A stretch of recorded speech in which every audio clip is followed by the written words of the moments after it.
작은 시골 마을 경주에서 끝없이 펼쳐진 논밭과 바람에 흔들리는 나무들이 있는 곳에 김대성이라는 한 노인이 살고 있었습니다. 그는 세월의 흔적이 고스란히 남아있는 낡은 기와집 한옥에서 조용히 살고 있었습니다. 김 씨의 삶은 마을을 가로지르는 작은 시냇물처럼 조용히 흘러갔습니다. 매일 아침 그는 아주 이른 시간에 일어나 늙은 개 백구와 함께 흙길을 산책하며 아침 햇살을 맞이하고 상쾌한 바람을 느꼈습니다. 마을 사람들은 김 씨를 볼 때면 소박한 한복 차림에 달아빠진 고무신을 신고 거칠어진 손으로 집 옆 작은 정원을 가꾸는 모습을 자주 목격하곤 했습니다. 매일 오후 그는 집 마루에 앉아 따뜻한 녹차 한 잔을 손에 들고 멀리 산 너머로 사라지는 마지막 햇살을 바라보며 시간을 보냈습니다. 마을 사람들은 그의 온화한 성격뿐 아니라 누군가가 도움을 필요로 할 때 언제나 기꺼이 나서는 그의 모습에 존경심을 품고 있었습니다. 어느 날 오후 작은 잡화점의 주인 박민자가 김 씨의 집을 방문했습니다.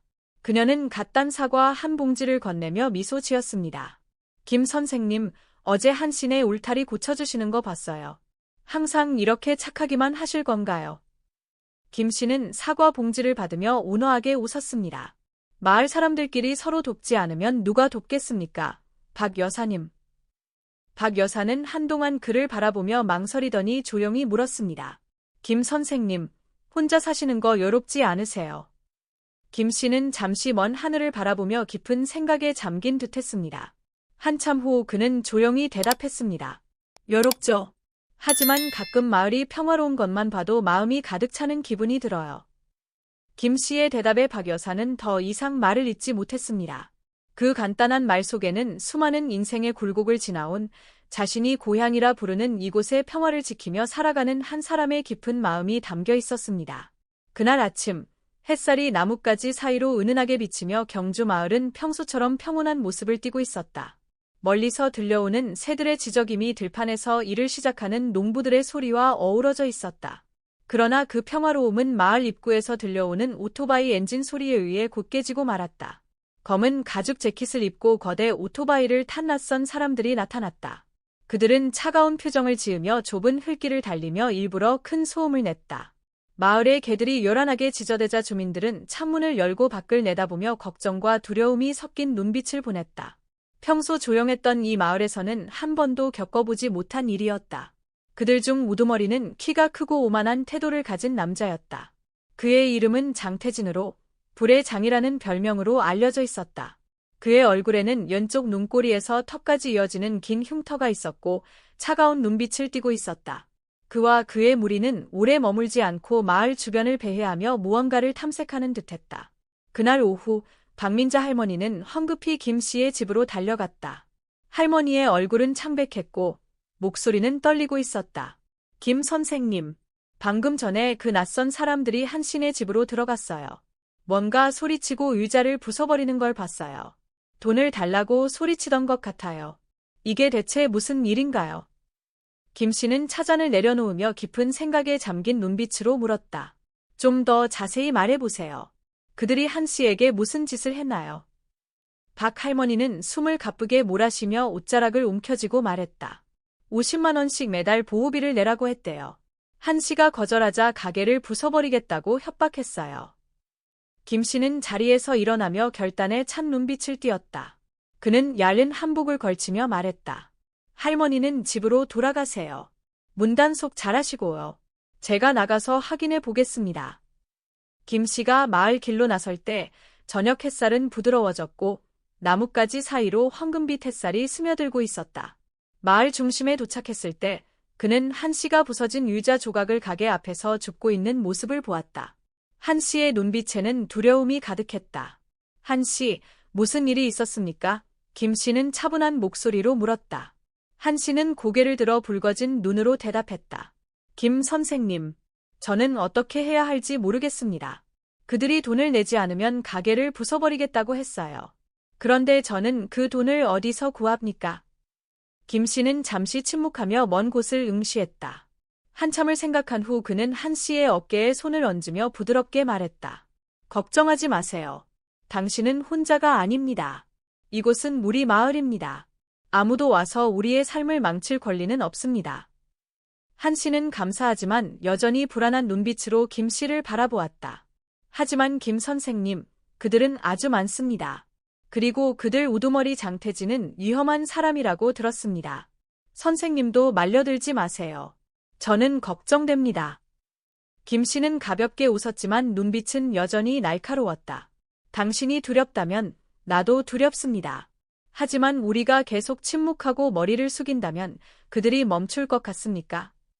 김 씨의 말은 한 씨의 마음을 울렸다. 한 씨는 고개를 숙이고 더는 아무 말도 하지 않았지만 그의 마음속에는 희망의 빛이 피어오르기 시작했다. 다음 날 장태진의 무리가 다시 나타났다. 이번에는 그들이 박 할머니의 잡화점으로 곧장 갔다. 박 할머니는 카운터 뒤에서 떨리는 손으로 침착함을 유지하려고 애썼다. 매달 50만 원을 내라. 이해했나? 문신이 가득한 거대한 남자가 크게 말했다. 그런데 저는 이런 자잘한 물건을 팔아서 그 돈을 어떻게 마련합니까? 박 할머니는 떨리는 목소리로 말했다. 없으면 땅을 팔든 집을 팔든 해. 다른 남자는 비웃으며 위협적인 눈빛을 보냈다. 그 순간 문이 열리는 소리가 들렸다. 김 씨가 가게로 들어와 문 옆 선반에 모자를 놓았다. 아무도 말을 하지 않았다.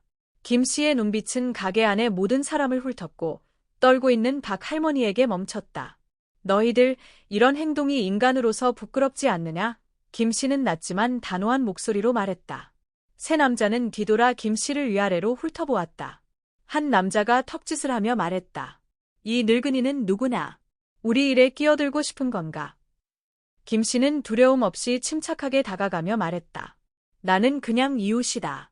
하지만 잘못된 일을 보면 나서야 한다. 너희들은 손발이 멀쩡한데 왜 제대로 된 일을 해서 살지 않고 남을 이렇게 궁지로 몰아넣느냐. 문신을 한 남자는 미간을 찌푸리며 한 걸음 앞으로 나서며 도발적인 목소리로 말했다. 내가 뭐라고 우리한테 설교를 해. 늙었다고 봐주는 거 아니야. 김 씨는 여전히 침착했지만 눈빛은 더욱 날카로워졌다. 내가 봐주지 않아도 된다. 하지만 내 말을 명심해라. 강한 자가 언제나 강한 것은 아니다. 바람이 방향을 바꾸면 대가를 치르게 될 것이다. 가게 안의 공기가 얼어붙은 듯했다. 한참의 침묵 후 우두머리는 비웃으며 동료들을 향해 말했다. 가자. 이 늙은이가 얼마나 버티나 보자고. 그들이 떠나고 나자 박 할머니는 거에 쓰러질 뻔했다. 김 씨는 그녀를 부축하며 부드럽게 말했다. 걱정하지 마세요. 우리가 혼자가 아니라는 것을 믿으세요. 다음 날 아침 경주마을은 긴장된 분위기에 휩싸였다. 평소 지저귀던 새소리마저도 조용해진 듯했다. 마을 사람들은 불안한 눈빛으로 서로를 바라보며 오가고 있었다. 장태진 일행이 나타난 이후로 마을의 평화가 흔들리기 시작했다. 김 씨의 집에서는 충직한 늙은 개 백구가 그의 발 아래 누워 무언가 이상한 기운을 느낀 듯 귀를 쫑긋 세우고 있었다. 김 씨는 낡은 나무 의자에 앉아 집 앞마당에서 마을로 이어지는 길을 멀리 응시하고 있었다. 멀리서 오토바이 엔진 소리가 들려왔고 이번에는 평소보다 더 요란했다. 낯선 사람들이 한 무리 다가왔고 그 선두에는 장태진이 있었다. 그와 함께 온 6명의 부하들은 모두 험악한 인상을 풍기고 있었다. 그들은 김 씨 집 앞에서 멈춰 아침의 고요를 깨뜨렸다. 장태진은 계단 위로 올라서며 칼같이 날카로운 눈빛으로 김 씨를 바라보았다. 그는 거친 목소리로 말했다. 늙은이, 내가 말했잖아. 우리 일에 간섭하지 말라고. 그런데 일부러 나를 화나게 하려는 거야. 김 씨는 바로 대답하지 않고 천천히 일어나 그의 눈을 똑바로 바라보며 걸어갔다. 그의 눈빛은 침착했지만 결단력이 엿보였다. 그는 낮고 단단한 목소리로 말했다. 여기 온 목적이 날 위협하는 건가? 아니면 이 마을을 망치려는 건가? 후자라면 내 뜻대로 되지 않을 거야. 장태진은 차가운 웃음을 지으며 부하들을 돌아보았다. 한 부하가 앞으로 나서서 김 씨가 앉아있던 의자를 밀어 넘어뜨리려고 했다. 하지만 그 순간 김 씨는 번개같이 그의 손을 잡아 꺾었다. 비명을 지르며 부하는 땅에 무릎을 꿇었다. 다른 부하가 화를 내며 막대기를 휘두르며 달려들었지만 김 씨는 몸을 민첩하게 피하며 그를 넘어뜨렸다. 백구는 크게 짖으며 혼란을 더했다. 남은 2명의 부하들은 뒤로 물러나며 놀람과 두려움이 가득한 눈빛으로 김 씨를 바라보았다. 나이 든 노인이 이렇게 단호하고 강하게 행동할 줄은 상상도 못했던 것이다. 장태진은 눈을 가늘게 뜨며 김 씨를 주시했다. 그는 코트 주머니에서 접이식 칼을 꺼내 김 씨를 향해 겨누며 말했다. 좋아. 늙은이. 내가 제법 할 줄 안다는 건 인정하지. 하지만 내가 나를 계속 막을 수 있을 거라고 생각해? 김 씨는 조금도 흔들리지 않으며 단호한 눈빛으로 말했다. 한번 해봐라. 하지만 행동하기 전에 결과를 잘 생각해라. 이 마을은 너와 내 부하들이 마음대로 할 수 있는 곳이 아니야. 장태진은 몇 초 동안 말을 잃었다가 어딘지 모르게 불안한 표정을 보였다. 하지만 그는 크게 웃으며 그 불안을 감추려 했다. 오늘은 봐주겠다. 하지만 기억해라, 김씨 다음번엔 나 혼자 오지 않을 거다. 그는 부하들에게 철수하라고 신호를 보냈다. 백구는 그들이 사라질 때까지 계속 짖었다. 김씨는 의자로 돌아가 개의 머리를 쓰다듬으며 부드럽게 말했다. 진정해라, 백구. 그들은 다시 올 거야. 하지만 다음번엔 우리 혼자가 아닐 거다. 그날 오후, 김씨는 한씨와 박씨를 집으로 초대했다. 그들은 낡은 나무 탁자 주위에 둘러앉아 있었고 탁자 위에는 은은한 향이 나는 녹차가 놓여 있었다. 세 사람은 한동안 말없이 있다가 박씨가 걱정스러운 목소리로 말했다. 김씨, 오늘 아침에 당신 집에서 소리가 나는 걸 들었어요. 그들이 당신에게 해를 입히지는 않았나요? 김씨는 잔잔한 미소를 지으며 차분히 말했다. 아니요. 그들은 아직 아무것도 하지 못했어요. 하지만 다음번엔 몇 명만 오지는 않을 것 같아요. 한씨는 주먹을 꽉 쥐며 떨리는 목소리로 말했다. 김씨, 그들이 마을 전체를 해치면 어쩌죠? 우리가 그들을 어떻게 상대할 수 있겠어요?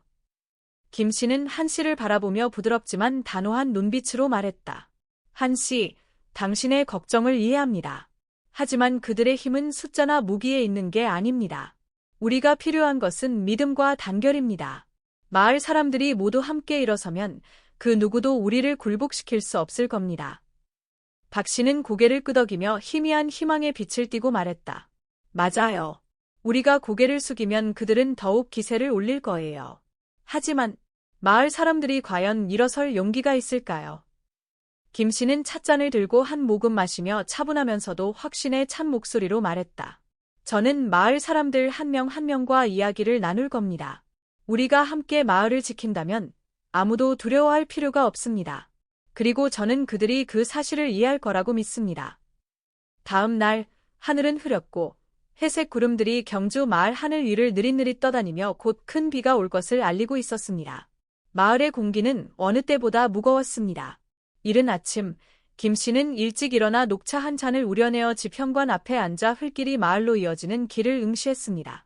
백구는 그의 발치에 누워 길을 쫑긋 세우며 무언가 불안한 기운을 느끼는 듯했습니다. 김 씨는 늙은 개의 머리를 쓰다듬으며 낮은 목소리로 속삭였습니다.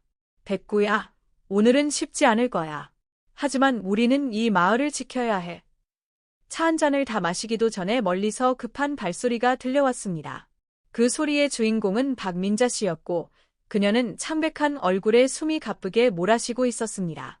김 씨의 집 앞에 도착하자마자 그녀는 거에 요치듯 말했습니다. 김 선생님, 그들이 돌아왔어요. 이번에는 더 많은 사람들이에요. 방금 한신의 가게에 와서 다 부수고 갔어요. 김 씨는 즉시 자리에서 일어났습니다. 그의 눈빛에는 심각함이 스쳤지만 여전히 침착했습니다.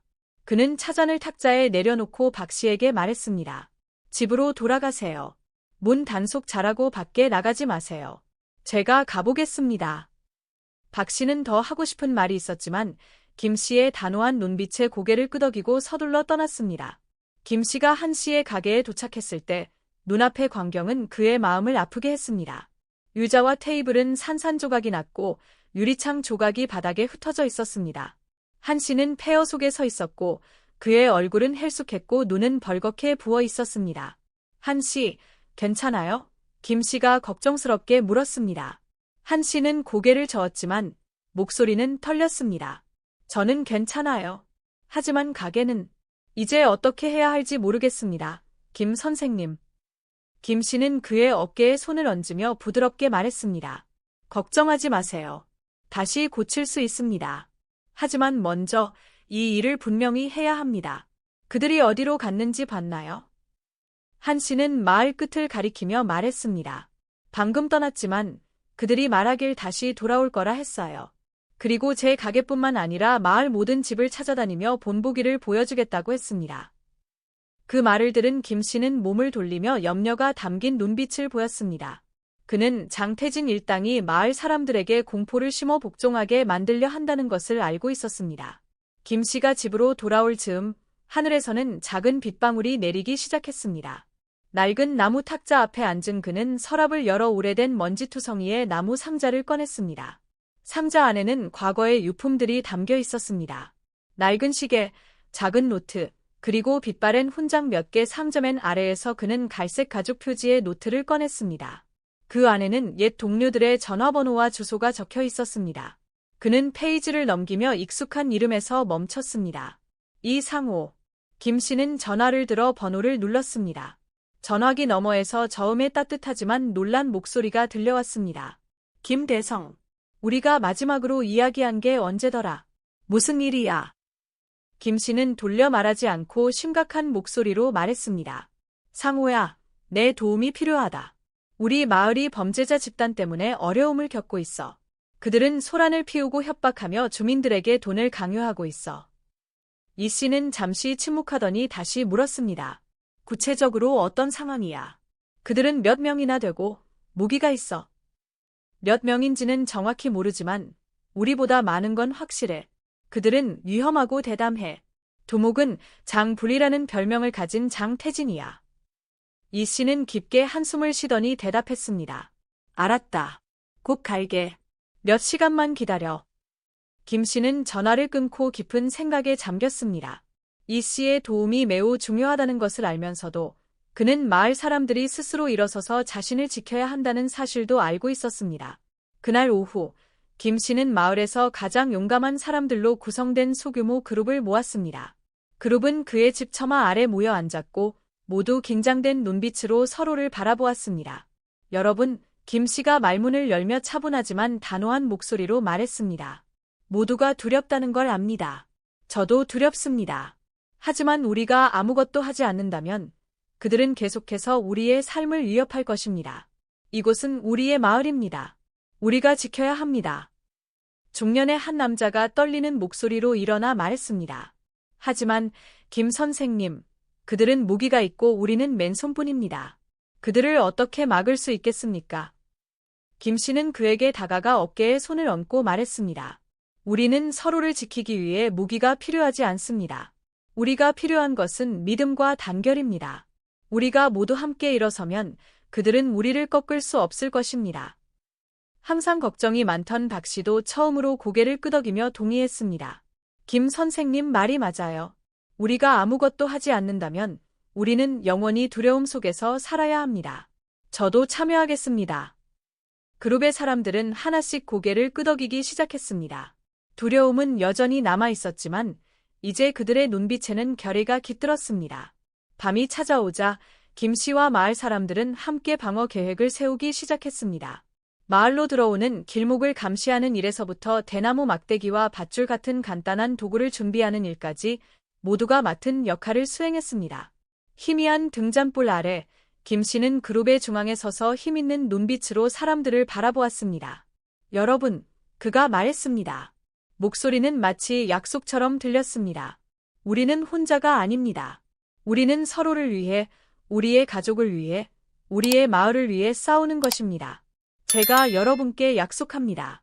우리는 우리의 마을을 지켜낼 것입니다. 그의 말은 그룹 모두에게 용기를 불어넣었습니다. 그날 밤, 마을 사람들은 한마음으로 결의를 다지며 어두운 밤 속으로 묻혀갔습니다. 비는 여전히 굵게 내리고 있었지만 김 씨와 마을 사람들은 다가오는 일들을 대비하며 준비를 계속하고 있었다. 작은 집 안에서는 김 씨와 몇몇 사람들이 나무 테이블 주변에 앉아 있었다. 희미한 등잔불이 비추는 얼굴들은 걱정으로 가득했지만 그들 눈에는 결의가 보였다. 밖에서는 빗소리와 멀리서 들리는 천둥소리가 섞여 큰 폭풍이 다가오고 있음을 알리는 듯했다. 김 씨는 자리에서 일어나 사람들을 한번 둘러보았다. 그의 눈빛은 더 이상 노인의 피곤함이 아니었다. 대신 강한 결단력으로 빛나고 있었다. 여러분, 두려워하는 마음은 이해합니다. 우리 모두 이런 무자비한 자들과 맞서는데 익숙하지 않으니까요. 하지만 우리가 아무것도 하지 않으면 그들은 돈뿐만 아니라 이 마을의 평화까지 빼앗아 갈 겁니다. 우리는 그것을 용납할 수 없습니다. 얼마 전 도착한 이상호 씨도 중저음의 진지한 목소리로 말했다. 맞습니다. 저는 이런 자들을 많이 봐왔습니다. 그들은 힘과 공포를 이용해 다른 사람들을 지배하려 합니다. 하지만 그들이 결코 이해하지 못하는 점은 사람들이 단결하면 어떤 힘도 그들을 꺾을 수 없다는 것입니다. 테이블 구석에 앉아있던 박민자 아주머니는 떨리는 목소리로 걱정스레 물었다. 하지만 그들은 무기를 가지고 있어요. 만약 우리가 해를 입으면 어떻게 하죠? 김 씨는 살짝 미소 지으며 박 아주머니에게 다가가 그녀의 어깨에 손을 얹고 따뜻한 목소리로 말했다. 아주머니, 걱정하는 마음 이해합니다. 우리는 무기가 없지만 우리는 이곳에 대한 용기와 사랑을 가지고 있습니다. 그것이야말로 우리를 굳건히 설 수 있게 할 겁니다. 저를 믿으세요. 다음 날 아침, 비가 그쳤다. 흐린 구름 사이로 약한 햇살이 비쳤지만 공기 중에는 여전히 긴장감이 가득했다. 마을 사람들은 작은 그룹으로 나뉘어 김 씨의 집에 모이기 시작했다. 이 씨는 대나무 막대기, 밧줄, 유장용 모래구덩이 같은 간단한 도구를 사용하는 법을 가르쳤다. 전쟁을 겪었던 노인들은 감시와 신호를 보내는 방법에 대한 경험을 공유했다. 젊은 청년 정민호가 김 씨에게 다가와 진지한 목소리로 말했다. 김 선생님, 제가 돕고 싶습니다. 가만히 앉아 다른 사람들이 일하는 걸 볼 수만은 없어요. 저도 함께하겠습니다. 김 씨는 민호를 격려의 눈빛으로 바라보며 말했다. 잘했어, 민호. 너 같은 청년들이 바로 이 마을의 희망이다. 우리와 함께 서주고 이건 한 사람만의 일이 아니라 우리 모두의 일이라는 걸 기억하렴. 민호는 고개를 끄덕이며 반짝이는 눈빛으로 자위 도구를 준비하는 다른 청년들 무리에 합류했다. 그날 오후 모든 준비가 끝났을 때 김 씨는 집 앞에 있는 유칼립투스 나무 아래 앉아 따뜻한 녹차를 한 잔 들고 있었다. 이 씨가 다가와 그 옆에 앉아 마을로 이어지는 긴 흙길을 바라보았다. 대성, 이번에는 그들이 어떻게 할 것 같습니까? 이 씨가 묵직한 목소리로 물었다. 김 씨는 차를 한 모금 마시며 차분한 목소리로 답했다. 그들은 멈추지 않을 겁니다. 하지만 이번엔 우리가 준비가 되어 있어요. 나는 그들과 마주하는 것이 두렵지 않습니다. 내가 두려운 것은 마을 사람들이 서로에 대한 믿음을 잃는 것입니다. 그것이 일어난다면 우리는 진정으로 패배한 것입니다. 이 씨는 고개를 끄덕이며 가벼운 미소를 지었다. 형은 항상 그렇군요. 자기 자신뿐만 아니라 모두를 생각하니 말입니다. 이번에 형과 함께할 수 있어 기쁩니다. 김 씨는 부드럽지만 단호한 눈빛으로 미소 지었다. 우리는 전쟁을 겪었지요. 상호, 나는 이 마을 사람들이 더 이상 어떤 고통도 겪지 않기를 바랍니다. 이곳은 나의 집입니다. 그리고 나는 어떤 대가를 치르더라도 이곳을 지킬 겁니다. 늦은 오후, 마지막 햇빛이 사라져갈 무렵, 오토바이와 자동차 소리가 마을 어귀에서 들려왔다. 마을 사람들은 각자의 위치로 빠르게 흩어졌고 벽과 울타리 뒤에 몸을 숨기며 손에 자위 도구를 단단히 잡았다. 장태진이 15명 이상의 무리를 이끌고 나타났다. 이번에는 몽둥이뿐만 아니라 날카롭게 빛나는 칼도 들고 있었다. 그의 눈은 마을을 훑으며 오만한 표정을 지었다. 다들 어디 있지? 다 도망친 거야? 장이 도발적인 목소리로 요쳤다. 숨어있던 한쪽에서 김 씨가 평소와 같은 차분한 태도로 걸어 나왔다. 그는 길 한가운데에 서서 흔들림 없는 눈빛으로 말했다. 태진, 또 무슨 일로 여기 온 거나? 장은 큰 소리로 웃으며 허리춤에서 칼을 빼들어 김 씨를 가리켰다. 노인네, 내가 누군지 알려주려고 왔다. 오늘 나는 이 마을을 박살내고 모두 내 말에 복종하게 만들 거야. 김 씨는 한 발짝도 물러서지 않고 강렬한 목소리로 요쳤다. 이곳은 우리의 집이다. 내가 이곳을 부수고 싶다면 나를, 그리고 여기 있는 우리 모두를 넘어야 할 것이라. 그 순간 길 양쪽에서 마을 사람들이 나타났다. 그들은 대나무 막대와 갱이를 단단히 잡고 있었다. 그들의 단호한 눈빛은 더 이상 두려움이 아니었다. 공기는 긴장으로 가득 찼다. 장은 잠시 놀란 듯했지만 곧 비웃으며 말했다. 너희는 이 막대기들로 우리를 막을 수 있을 거라고 생각하는 거냐? 좋아, 내가 너희에게 진짜 힘이 뭔지 보여주마. 길고 울리는 경적 소리가 경주의 고요한 마을의 무거운 침묵을 깨뜨렸다. 장태진과 그의 동료들이 놀라는 사이 마을 사람들이 사방에서 나타났다. 그들은 이전처럼 흩어져 도망가지 않고 대나무 막대기, 갱이, 삽과 같은 간단한 도구를 손에 들고 작은 그룹으로 전진하며 마을을 지킬 준비를 하고 있었다. 장태진은 비웃으며 조롱 섞인 목소리로 말했다. 김 선생, 맨손에 농민들이 나를 막을 수 있을 거라고 생각하십니까? 농담하지 마세요. 제가 손을 쓰기 전에 물러나세요. 김 선생은 몸을 곧게 세우며 흔들림 없는 눈빛으로 말했다. 장, 너는 틀렸어. 오늘 너는 나와만 상대하는 게 아니야. 이 마을 전체와 맞서고 있는 거야. 그리고 단결의 힘은 내가 이길 수 있는 게 아니야. 장태진은 비웃으며 부하들에게 신호를 보냈다. 다 없애버려. 하나도 남기지 마. 부하들이 돌격했지만 그들이 앞으로 나아가자마자 길 양쪽에서 모래주머니가 떨어지고 단단히 묶인 밧줄이 팽팽히 당겨져 넘어지게 했다. 몇몇은 겨우 일어났지만 즉시 자경단에 의해 저지당했다. 젊은 청년 정민호는 대나무 막대기를 꽉 쥐고 거대한 부하 한 명을 밀어내며 나아갔다. 이마에서 땀이 흐르지만 그는 물러서지 않았다. 이곳은 우리의 마을입니다. 당신들은 이곳을 해칠 권리가 없습니다. 자신의 부하들이 하나씩 제압당하는 것을 본 장태진의 얼굴이 창백해졌다. 그는 소리쳤다. 멍청이들, 제대로 싸워. 그는 허리에서 단검을 꺼내어 김 선생을 향해 다가가며 분노에 찬 눈빛으로 말했다. 노인네, 내가 경고했잖아. 내 일에 끼어들지 마. 김 선생은 물러서지 않고 단호한 목소리로 말했다. 장, 너는 아직 젊어. 다시 시작할 수 있어. 탐욕과 폭력이 모든 것을 망치게 하지마. 너무 늦기 전에 멈춰라. 장태진은 비웃으며 말했다. 멈추라니. 당신 말이 나를 바꿀 수 있을 거라 생각해. 당신은 그저 쓸모없는 늙은이일 뿐이야. 그는 단검을 번쩍이며 달려들었다. 하지만 김 선생은 오랜 세월의 훈련으로 날렵하게 몸을 피했다. 강력한 손놀림으로 그는 장태진의 단검을 빼앗아 그를 땅에 쓰러뜨렸다. 장태진은 소리를 질렀지만 그가 일어나기도 전에 김 선생이 그의 앞에 서 있었다. 김 선생의 목소리는 분노가 아닌 실망으로 가득 차 있었다. 장, 나는 너 같은 사람들을 많이 봐왔다. 폭력이 힘이라고 생각하는 사람들 말이다. 하지만 너는 틀렸어. 진정한 힘은 파괴하는 것이 아니라 지키는 데 있다. 장태진은 혼란과 분노가 뒤섞인 눈빛으로 김 선생을 바라보았다. 그는 이를 악물며 일어서려 했지만 멀리서 들려오는 사이렌 소리에 멈칫했다. 마을 입구에서 이승우가 부른 경찰들이 도착했다. 순찰차의 불빛이 반짝이며 확성기 소리가 울렸다. 모두 멈춰라. 무기를 내려놓고 손을 들어라. 장태진의 부하들은 서로를 바라보며 몇몇은 겁에 질려 도망쳤지만 마을 주민들과 자경단에게 곧바로 제압되었다. 장태진은 포위당했고 그의 눈에 절망의 빛이 감돌았다.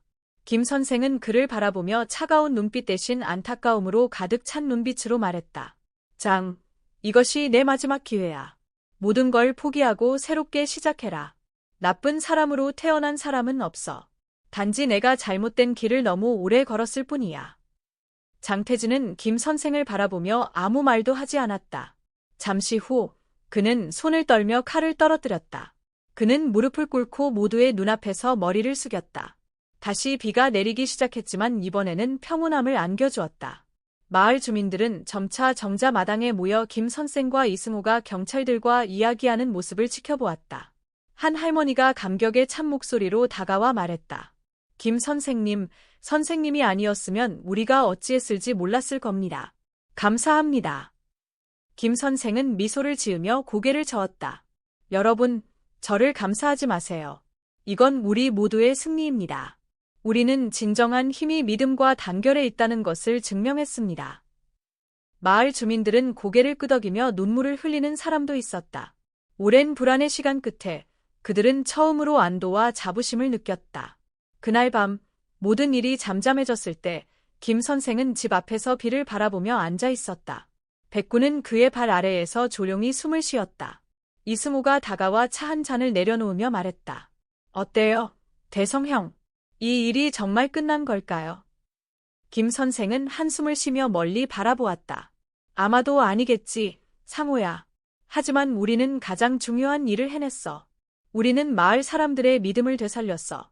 그 믿음으로 어떤 일도 마주할 수 있을 거야. 이승우는 미소를 지으며 고개를 끄덕였다. 형은 항상 그런 사람이었어. 대성 형 단순히 지키는 사람이 아니라 영감을 주는 사람 말이야. 김 선생은 마을의 희미한 등불을 바라보며 따뜻한 눈빛을 보였다. 비는 계속 내렸지만 그의 마음속 희망의 불꽃은 여전히 밝게 타오르고 있었다. 다음 날 아침, 경주의 마을은 악몽에서 깨어난 듯 보였다.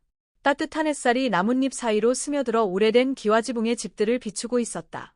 마을 사람들은 어제의 전투로 남겨진 잔해를 치우기 위해 밖으로 나왔고 그들의 눈빛에는 더 이상 두려움이 아닌 믿음과 결의가 담겨 있었다. 마을 회관에서는 긴급 회의가 열렸다.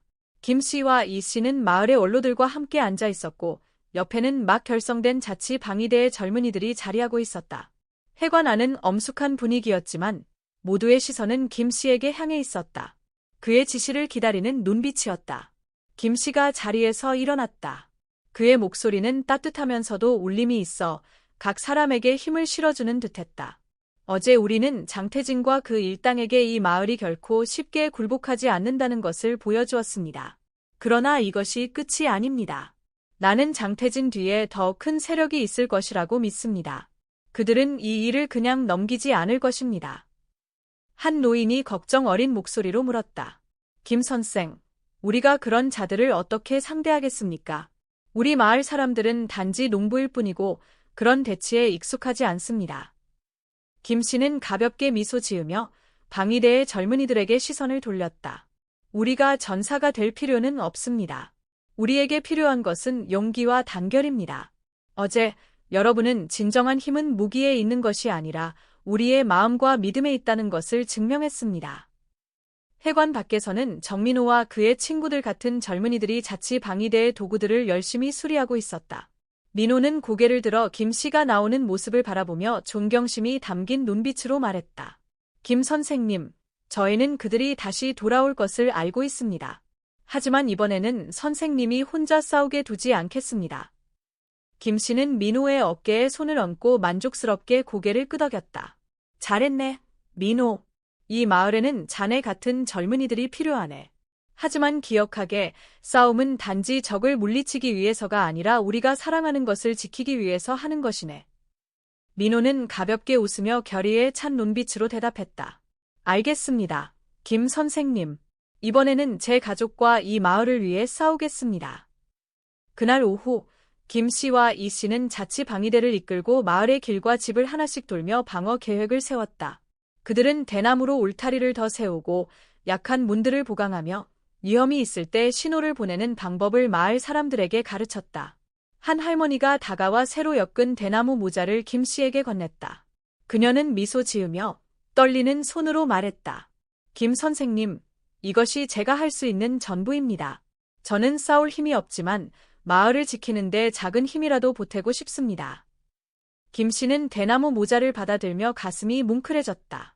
그는 고개를 숙이며 할머니에게 감사를 전했다. 그의 목소리는 감정이 담겨 있었다. 감사합니다. 작은 기여도 결코 작지 않습니다. 이 마을의 모든 사람, 그리고 그들이 하는 모든 작은 행동은 우리가 만들어가는 거대한 힘의 일부입니다. 그날 밤, 김 씨와 이 씨는 작은 집에서 등잔불을 켜놓고 앞으로의 계획을 논의했다. 이 씨는 깊은 생각에 잠긴 채 김 씨를 바라보며 말했다. 대성형, 우리가 장태진 뒤에 있는 자들을 이길 수 있을 거라고 생각하십니까? 만약 그들이 더 큰 군대나 위험한 무기를 가져온다면 마을 사람들이 감당할 수 있을까요? 김 씨는 한숨을 쉬며 조용히 등잔불을 바라보았다. 상호야, 나는 미래가 어떻게 될지 모른다. 하지만 한 가지는 알고 있다. 우리가 두려워하거나 지금 포기한다면 그들이 승리할 것이다. 나는 그런 일이 일어나길 원하지 않는다. 이 마을만을 위한 것이 아니라 다음 세대를 위해서라도. 오늘 우리가 버티지 못하면 이 마을의 아이들은 두려움 속에서 자랄 것이다. 이 씨는 고개를 끄덕이며 그의 눈에는 결의가 담겨 있었다. 형은 항상 내가 거절할 수 없게 만드시는군요. 좋아요. 어떤 일이 있어도 형과 함께하겠습니다. 다음 날 새벽, 첫 햇살이 푸른 논에 닿을 즈음 멀리서 차량 엔진 소리가 들려왔다. 이번에는 몇 대의 오토바이뿐만 아니라 대형 트럭도 포함되어 있었다. 마을 사람들은 재빠르게 각자의 위치로 이동했다. 노인들과 아이들은 안전한 곳으로 옮겨졌고 자취방이 되는 주요 지점에 서서 결의에 찬 눈빛으로 상황을 지켜보고 있었다. 김 씨는 단단한 대나무 지팡이를 들고 마을 입구에 서 있었으며 그의 옆에는 이 씨가 있었다. 차량들이 멈추자 한 덩치 큰 남자가 내렸다. 그는 장태진과는 다르게 훨씬 냉혹하고 위험한 기운을 풍기고 있었다. 그는 김 씨를 바라보며 냉소적으로 웃었다. 김대성 씨, 맞습니까? 나는 최우진입니다. 장태진 같은 멍청이가 하지 못한 일을 해결하러 왔습니다. 김 씨는 그의 눈을 똑바로 바라보며 흔들림 없는 목소리로 말했다. 최 선생, 만약 이 마을을 협박하러 왔다면 돌아가는 것이 좋을 겁니다. 이곳은 당신과 당신 부하들이 마음대로 할 수 있는 곳이 아닙니다. 최 씨는 비웃음을 터뜨리며 말했다. 당신은 몇 명의 맨손 농부들이 나를 막을 수 있다고 생각합니까? 내가 진정한 힘이 무엇인지 보여주겠소. 경주 마을의 공기는 최우진의 차량 행렬이 깊이 들어가면서 납처럼 무거워졌다. 마을 주민들은 지정된 위치에서 굳건히 서 있었고 결의에 찬 눈빛이었지만 긴장을 숨길 수는 없었다. 최우진은 반짝이는 SUV에서 내려 차가운 눈빛으로 사람들을 하나하나 훑어보았다. 그의 옆에는 건장한 부하들이 철제 곤봉과 긴 칼을 들고 서 있었다. 몇몇은 코트 안에 숨겨진 권총까지 소지하고 있었다. 그들은 자신들이 막을 수 있는 것이 없다는 듯이 비웃었다. 김 씨는 마을 입구 한가운데에서 단단한 대나무 지팡이를 들고 서 있었다. 그의 옆에는 이상호와 자경단이 있었다. 그의 목소리는 낮고 따뜻하지만 강력했다. 최 씨, 장태진에게 명확히 말했듯이 당신에게도 말하겠다. 여기는 우리 마을이다.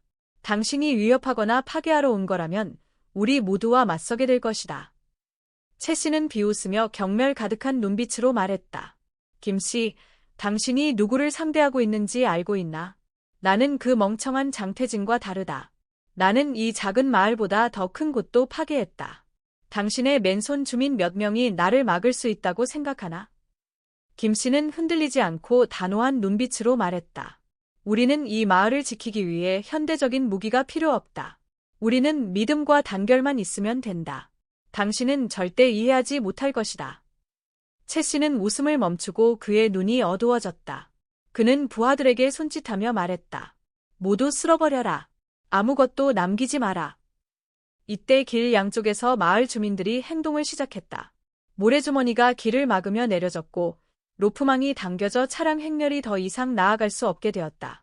지붕 위에서는 청년들이 모래주머니와 벽돌을 던져 최의 부하들을 혼란스럽게 만들었다. 여성들과 노인들은 후방에서 응원을 보내며 자경단에게 동기를 부여했다. 한 연로한 여인이 목소리를 높였다. 우리의 집을 파괴하게 두지 마라. 이것은 조상들이 물려준 땅이다. 우리는 결코 물러설 수 없다. 이상호가 이끄는 자경단은 소규모 팀으로 나뉘어 신속하게 적을 제압했다. 몇몇 청년들, 특히 민호는 사납게 달려들어 부하들을 밀어냈다. 비록 대나무 지팡이와 갱이밖에 없었지만 그들은 최선을 다해 싸웠다. 최 씨는 길 한가운데 서서 자신의 부하들이 하나씩 제압당하는 모습을 보았다. 그는 이를 악물며 코트에서 권총을 꺼내 김 씨를 향해 겨누었다. 김 씨, 내가 경고했을 텐데 나를 도발하지 마라. 모든 것이 멈췄고 공기는 숨막힐 듯 긴장감으로 가득 찼다. 몇몇 주민들이 외쳤지만 김 씨는 여전히 서 있었다. 그는 최 씨를 똑바로 쳐다보며 두려워하지 않았다. 최 씨, 당신은 나를 쏠 수 있다. 그러나 그것은 아무것도 바꾸지 못할 것이다. 당신은 한 사람을 죽일 수 있지만 한 마을 전체의 믿음을 죽일 수는 없다. 최 씨는 망설이며 손이 떨렸다. 김 씨의 단호한 눈빛은 그를 동요시켰다. 그가 방아쇠를 당기려는 순간 뒤에서 큰 목소리가 울려 퍼졌다. 총을 내려놔라. 이전에 이상호가 연락한 경찰이 제때 도착했다. 경찰의 총구가 최 씨와 그의 일당을 겨냥했다. 그는 뒤를 돌아보며 분노와 무력함이 섞인 눈빛을 드러냈다. 경찰은 신속히 남은 일당을 제압했다. 최의 부하들은 무기를 내려놓고 항복했다. 몇몇은 도망치려 했으나 주민들과 자경단에 의해 저지되었다. 최 씨는 수갑이 채워진 채 김 씨를 향해 증오 가득한 눈빛으로 말했다. 김 씨, 당신이 이겼다고 생각하나? 나는 단지 작은 부분일 뿐이다. 더 큰 이들이 올 것이며 당신은 그들을 막을 수 없을 것이다. 김 씨는 앞으로 나아가며 화가 아닌 침착하고 인간적인 목소리로 말했다. 당신은 틀렸다. 최 씨, 당신 같은 자들은 아무리 커도 단결에 힘 앞에서는 먼지에 불과하다. 여기는 우리 마을이다. 그리고 우리는 무슨 일이 있어도 지켜낼 것이다. 최 씨와 그의 일당이 끌려가는 동안 주민들은 마을 광장에 모였다. 아무도 울거나 공포에 떨지 않았다. 오직 안도와 자부심이 섞인 미소만 있었다. 민호는 흙먼지로 얼룩진 얼굴로 다가와 감격의 찬 목소리로 김 씨에게 말했다. 김 씨, 우리가 해냈습니다. 이 마을을 지켜냈어요. 김 씨는 미소를 지으며 그의 어깨에 손을 얹었다. 민호, 이것은 나의 승리가 아니다. 우리 모두의 승리다. 기억해라. 단결이야말로 우리가 모든 것을 극복할 수 있게 해주는 힘이다. 그날 밤, 밝은 달빛 아래에서 마을 주민들은 광장에 모였다. 웃음소리가 사방에 울려 퍼졌다. 노인들은 단결과 용기에 대한 이야기를 전하며 젊은 세대에게 전수했다. 김 씨는 한쪽 구석에 앉아 모두를 바라보았다. 그의 눈에는 조용하지만 자부심과 희망이 담겨 있었다. 이상우가 다가와 옆에 앉으며 미소 지었다. 대성, 당신은 해냈습니다. 이 마을은 당신이 한 일을 영원히 기억할 것입니다. 김 씨는 고개를 저으며 미소를 지었다. 아무것도 하지 않았습니다. 상호, 주민들이 해낸 것입니다. 그리고 나는 믿습니다. 이제부터는 그들이 두려워하지 않을 것이라고. 최우진의 조직이 체포된 후 며칠이 지나자 경주의 마을은 익숙한 평온함을 되찾았다. 찬란한 햇살이 푸른 논밭 위로 펼쳐지고 주민들은 손상된 집을 수리하고 가게를 복구하며 일상으로 돌아가기 시작했다. 김 노인은 언제나처럼 집 앞 나무 의자에 앉아 뜨거운 차를 손에 들고 있었다. 그의 시선은 붉은 흙길에서 놀고 있는 아이들을 따라다녔다. 그의 마음속에는 잔잔한 평온이 스며들었지만 그는 모든 일이 완전히 끝난 것은 아니라고 느끼고 있었다. 어느 날 오후, 붉은 석양이 마을을 감쌀 무렵 낯선 한 사람이 마을 입구로 들어섰다. 그 사람은 불바다라는 별명을 가진 장태진이었다. 그는 과거에 마을 사람들에게 공포를 심어주었던 자였다. 하지만 이제 그는 오만하고 난폭한 남자가 아니었다. 그는 소박한 셔츠를 입고 마른 몸에 고개를 숙이며 과거의 죄책감을 짊어진 듯 보였다. 그는 천천히 마을 중앙의 정자까지 걸어갔다. 그곳에서는 김 노인이 몇몇 주민들과 이야기를 나누고 있었다. 장태진이 나타나자 분위기는 즉시 침묵으로 바뀌었다. 경계와 분노에 찬 시선이 그를 향했다. 몇몇 여성들은 아이들을 뒤로 끌어당겼다. 장태진은 김 노인 앞에 다가가 무릎을 꿇고 깊이 고개를 숙였다. 그의 목소리는 떨리고 있었다. 김 어르신, 제가 사과드리러 왔습니다. 제가 용서를 받을 자격이 없다는 걸 압니다. 하지만 정말로 말씀드리고 싶었습니다. 제가 진심으로 후회하고 있다는 것을요. 제가 잘못했습니다. 김 노인은 그를 한동안 바라보았다. 그의 눈에는 분노나 경멸이 없었고 대신 침착하고 깊은 생각이 담겨 있었다. 그는 차분하지만 분명한 목소리로 말했다. 장씨, 누구나 실수를 할 수 있습니다. 하지만 중요한 건 그 실수를 어떻게 바로잡느냐입니다. 당신은 이 마을 사람들에게 상처를 줬습니다. 그들이 당신을 용서할지 여부는 그들만이 결정할 수 있습니다. 마을 사람들은 여전히 침묵하고 있었고 몇몇은 낮은 목소리로 웅성거렸다. 한때 장태진에게 위협을 받았던 박민자 아주머니가 앞으로 나와 감정이 가득 담긴 목소리로 말했다. 불바다, 당신이 우리를 얼마나 괴롭게 했는지 알기나 하세요. 저는 몇 주 동안 두려움에 가게 문도 열지 못했어요. 그런데 오늘 이렇게 달라진 당신을 보니 진심으로 변하고 싶어하는 것 같군요. 장태진은 고개를 들었다. 그의 눈은 붉게 물들어 있었다. 박 아주머니, 제가 저지른 모든 일을 다 보상할 수는 없다는 걸 압니다. 하지만 기회가 주어진다면 다시 시작하고 싶습니다. 제 잘못을 되갚고 싶습니다. 김 노인은 자리에서 일어나 근처에 모여있던 젊은이들을 가리키며 단호한 목소리로 말했다. 정말로 잘못을 바로잡고 싶다면 여기서 시작해보게. 자경단에 들어가서 당신이 한때 해를 끼쳤던 사람들을 보호하는 법을 배워보게. 말은 필요 없어. 행동으로 보여주게. 장태진은 고개를 크게 끄덕이며 마른 얼굴 위로 눈물을 흘렸다. 그는 일어나 젊은이들이 모여있는 곳으로 걸어갔다. 처음에는 경계의 눈빛이 그를 향했지만 점차 그것들은 부드러워졌고 그에게 기회를 주려는 듯 보였다. 그 후로 며칠 동안 장태진은 자경단과 함께 일을 시작했다. 그는 열심히 훈련했을 뿐만 아니라 손상된 집을 수리하고 마을 주민들을 도왔다. 어느 아침 박 아주머니의 집 울타리를 수리하던 장태진에게 아주머니가 시원한 물 한 잔을 내밀며 말했다. 장씨, 당신 정말 잘하고 있어요.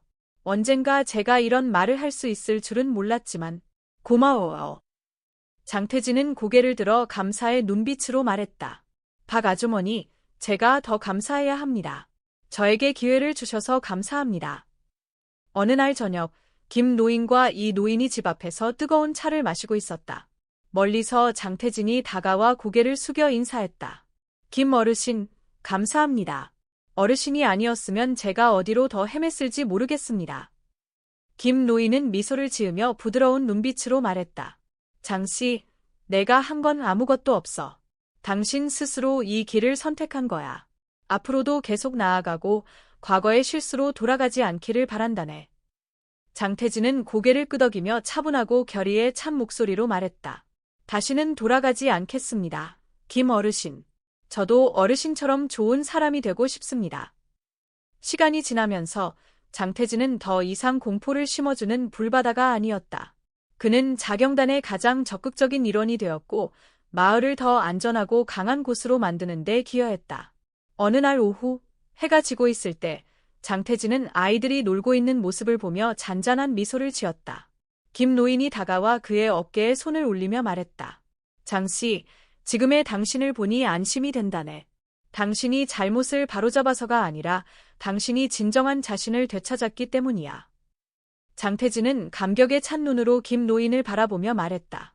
김 어르신, 언젠가 마을 사람들이 저를 진정으로 이곳의 한 사람으로 받아들이기를 소망합니다.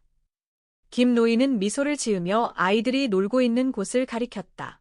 봐라, 이미 당신은 이곳의 일부가 되었네. 아무도 과거를 바꿀 수는 없지만 우리는 항상 미래를 만들 수 있다네. 몇 달이 지나면서 경주의 마을은 서서히 본래의 평온을 되찾아갔다. 파괴된 집들은 다시 세워지고 붉은 흙길은 정비되었으며 논에서는 사람들이 다시 모내기를 하며 웃음소리가 가득 찼다. 하지만 무엇보다도 가장 큰 변화는 주민들의 마음속에 생긴 유대감이었다. 마을의 정자에서 자위대는 이제 단지 소규모의 그룹이 아니라 마을의 힘과 단결의 상징이 되었다. 그들은 기본적인 자위훈련을 조직하여 주민들에게 위험한 상황에서 대처하는 방법을 가르쳤다. 즉 장태진은 훈련을 이끄는 주도자로 예전의 무모한 남자가 아니라 온화하고 자신의 일에 헌신하는 사람이 되었다. 어느 날 오후 김 씨는 집 앞에 앉아 마을길에서 뛰노는 아이들을 바라보고 있었다. 이웃인 이 씨가 다가와 뜨거운 차 한 잔을 내려놓고 그의 옆에 앉았다. 대성형, 이 씨는 자랑스러운 눈빛으로 말했다. 이제 좀 쉬셔도 될 것 같아요. 이 마을은 이제 안전하고 주민들도 형 덕분에 훨씬 강해졌어요. 김 씨는 미소를 지었지만 그의 눈은 먼 곳을 바라보며 말했다. 시단이요. 상호. 제 일은 아직 끝나지 않았습니다. 주민들은 더 강해졌지만 상처를 치유하려면 시간이 더 필요합니다. 고통을 겪었던 사람들, 잘못된 길을 걸었던 청년들, 그들이 다시 앞으로 나아갈 수 있도록 더 많은 믿음이 필요합니다. 이 씨는 고개를 끄덕이며 김 씨가 주민들의 마음이 온전히 편안해지기 전에는 결코 일을 끝났다고 여기지 않을 것을 이해했다. 그날 저녁, 마을 주민들은 정자에서 작은 축제를 열었다. 그것은 단순히 승리를 축하하기 위한 것이 아니라 어려움을 함께 극복한 사람들에게 감사를 표하는 자리였다. 과거의 겁을 먹고 국수집 문을 닫았던 정 씨는 자리에서 일어나 말했다. 오늘 우리는 마을의 평화를 축하할 뿐만 아니라 스스로 일어서고 자신을 지키는 법을 배운 것을 축하합니다. 김 씨, 이 씨, 자위대, 그리고 모든 분들께 감사드립니다. 우리의 힘은 단결에 있습니다. 정자는 박수 소리로 가득 찼다. 김 씨는 자리에서 일어나 익숙한 얼굴들을 둘러보며 말했다. 여러분, 이 모든 것은 제가 혼자 한 것이 아닙니다.